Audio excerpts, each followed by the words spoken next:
Hello everyone and welcome back to my channel. I'm glad you are here.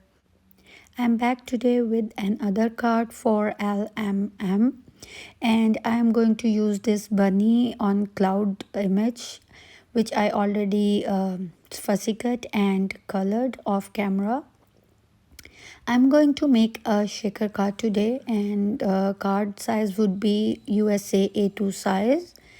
Here I take out a white cardstock and I am ink blending on it with the Candied Apple Distress Oxide ink using my blending brush. I trimmed down that blended background using my trimmer, and the measurement for that is 3.5 by 2 3/4, and I'm going to make a shaker card today. So this blended panel would be used as my shaker, and it would be edge to edge shaker, but it would be a small shaker for today. As I am going to make a edge to edge shaker card, so I put double-sided tape on the four side of my ink blended panel. I put my panel on the one of my leftover packaging from my stamps. I will remove one side backer at a time. Here I'm removing one backer and I will stick the packaging on it. Then I will cut off the excessive packaging so that it won't be a bulk on the back of my shaker.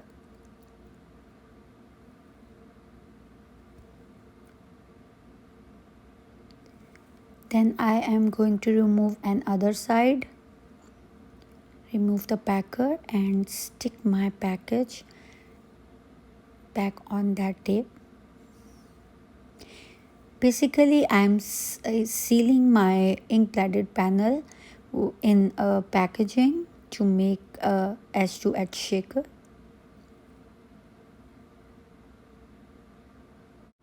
Removing the third side backer, and I will trim off the excessive packaging first, and then I will turn the packaging on the back of my panel to stick it to the tape.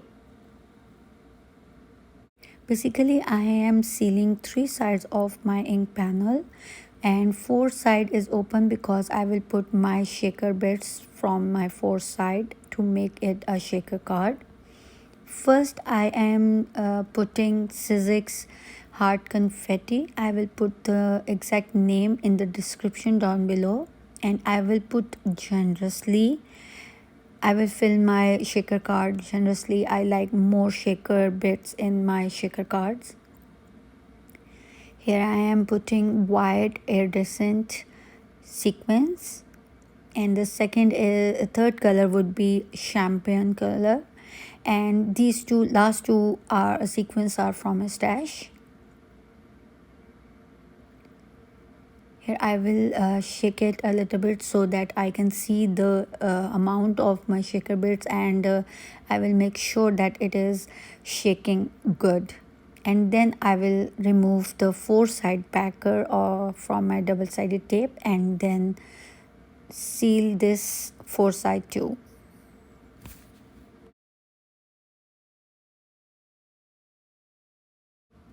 Now I will make my background, and for that I am taking a white cardstock and sticking it to my working space so that it won't shift while I will stencil on it. And the stencil I am using today is Clouds for Days from Simon Says Stamps, and the color I'm using is same Candied Apple Distress Oxide ink, and I'm using my blending brush for that. I like using blending brush more, especially for stenciling. I think it make more easy to stencil, and I'm rotate every single time I'm rotating my stencil so that it would be different shape clouds on my background. And I'm not blending heavily, I'm just lightly making clouds. I'm barely getting ink from the ink pad. I'm just doing it with the leftover ink on my blending brush. And after the clouds are finished, I will go with the same leftover inks on lightly, slightly, just to tone down the white space in between the clouds. Here I am wiping off my working space. Now I will trim down my blended panel, and the measurement would be 5 by 3 and 3/4, so that it will give a nice white border around my ink blended panel. I'm using trimmer for that. And after trimming down my panel, now time to put together my card. And I am going to use double-sided tape around 4 sides of my shaker panel first. You can use any strong tape to attach your shaker panel to your background, but I think double-sided tape is more secure. And if you use liquid glue, you will have to give some time to let the liquid glue dry first, so it will take a time. But double-sided tape, it will immediately stick to your panel and it would be more secure, according to me. Now I will put my shaker panel on my ink blended stencil background, and I'm using my image as a guide so that I know where I have to put my shaker panel. And I am going to put my shaker on the lower mid of my ink blended panel. And to attach my bunny, I am using double-sided foam tape. I want to pop it up. Basically, what I am trying to do is that the bunny is on the cloud and it's raining. The shaker bits are, the sequence are, I am assuming they are raindrops from the rain. Shaking up my panel so that the sequence will go down and I can put my bunny image on top of my shaker panel easily. Basically, this bunny image was one of winter stamp, digital stamp collection, but I am using it as a love card or Valentine card, you can say. And this is the beauty of your creation, as well as these kind of images, that you can use these images whichever occasion you want to use them in. These are not particular to only one occasion, that like you can't say that this image was for a winter occasion only. I'm using it as a love card. Here I am putting double-sided tape on my front panel to stick it to my base, and my base would be USA A2 size, 4¼ by 5½ top folding card. Removing my backers, and I will stick and make sure that my panel would be in the center and there would be a nice white border around it.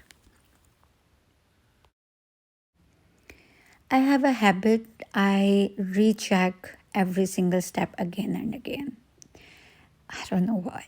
So for attaching my panel, then I will shake it so that my shaker panel is going good. And here's the funny thing.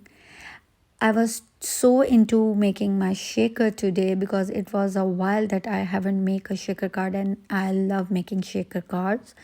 I forgot that I haven't prepared my sentiment. Funny.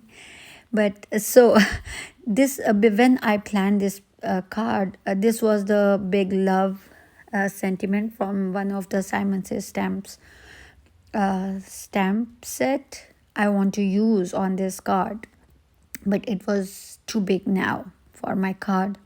So I tried different sentiments and different places where I want to stamp my sentiment. Luckily, Simon Says stamp saved the day. So this stamp is Love You from one of the Simon Says Stamps stamp set. I will mention the name down below in the description. So it was perfect to stamp in my cloud.